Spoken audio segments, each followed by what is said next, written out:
ଏମିତି କିଛି ବାବା ଅଛନ୍ତି, ଏମିତି କିଛି ଯୋଗୀ ଅଛନ୍ତି, ସେମାନେ ସର୍ବଦା ମୌନ ରହନ୍ତି ଏବଂ ଇଙ୍ଗିତରେ ସବୁ କଥା କହିଥାନ୍ତି।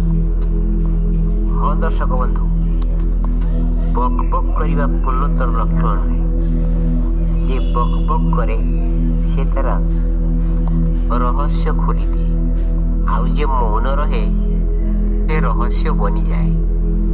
ମୌନତା ଅନ୍ତରରେ ଉତୁରିଲେ ତାଙ୍କର ମୌନତାକୁ ଲୋକେ ଉପଦେଶ ମାନି ନିଅନ୍ତି। ଚୀନର ଲାଓସେ ଏହି ଧରଣର ଯୋଗୀ ଥିଲେ।